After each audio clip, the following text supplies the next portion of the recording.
Энэ өрийн удирдлагын тухай хуулинд өөрчлөлт оруулах тухай асуудлыг улсын хурлаар хэлэлцэж байна. Нийслэл Улаанбаатар хотын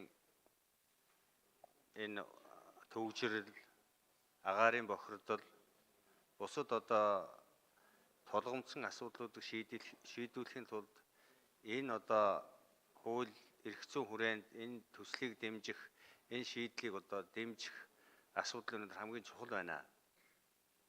Нийслэл хотын асуудал өнөөдөр ер нь гамшигын хэмжээнд хүрсэн. Үндэсний аюул байдлын хэмжээнд хүрсэн. Энэ асуудлыг энэ ногоон хөгжил олон улсын зах зээл дээр бонд бусад их үүсвэр гаргаж шийдэх асуудлууд өнөөдөр энэ нийслэлийн асуудал биш, Монгол улсын үндэсний эрх ашиг. Энийг шийдэх ёстой. Энэ зарчмын асуудлаа тодорхой тулгуурлаад нийслэл хот бусад энэ засгийн газрын холбогдох албаны хүмүүс энийг яаралтай орж ирж шийдвэрлэх асуудлыг цаг алдгүй хийх ёстой гэж бодож байгаа. Яагаад гэвэл энийг шийдэх ёстой ийм олон улсын туршлага байдгийн байна. Бид альва асуудлыг шүүмжлээд, эсэргүүцээд олон талаас нь ингээд яриад байвал яриа л байна. Гэхдээ бид өнөөдөр шийдлийг гаргах ёстой шүү дээ. Нэгэнт эрх мэдлийн ард түмэн энийг шийдэ гэдэг ийм асуудлыг яриад тэр Монгол улсын засаг захиргаа нутаг дэвсгэрийн удирдлага түүний нэгжийн тухай хуулиар нийслэлд эрх хэмжээг нь өгсөн байхад энэ хэмжээнд шийдлээ гаргаа явах цаг алдалгүй явах ёстой л гэж бодож байгаа.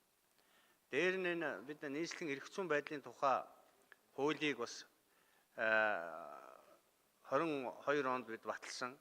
Энэ хуулиар ч гэсэн энэ өрийн удирдлагын тухай хуулиас гадна нийслэлийн эрх зүйн байдлын тухай хуулиар нийслэлд тодорхой хөрөнгө санхүү их үүсвэрийг шийдэх ийм хууль эрх зүйн боломжийг нээж өгсөн байна.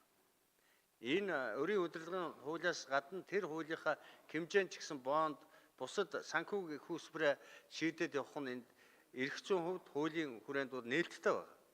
Ийм учраас энэ өрийн удирдлагын тухай хууль энэ хүрээнд шийдэгдэх ёстой энэ эко ногоон хөтөлбөрүүдийн асуудлыг шийдэхийг бас их хурлын гишүүн дэмжиж байгаамаа. Энд шүүмжлэл зөндөө асуудал байгаа.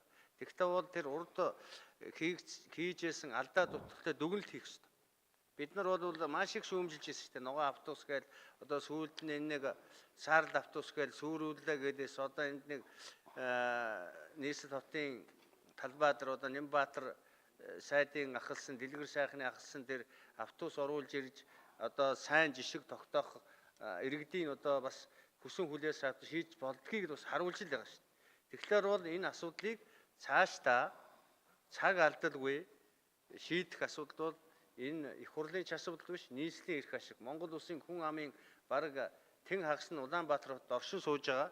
Энэ нийслэлийн төвөгжрөл, энэ агаарын бохирдол, энэ бусад бэрхшээлтэй асуудал шийдэхэд энэ хуулийн төслийг дэмжих ёстой гэж бодож би үг хэлж байгаамаа. Дэмжиж үг хэлж байгаа. Баярлалаа.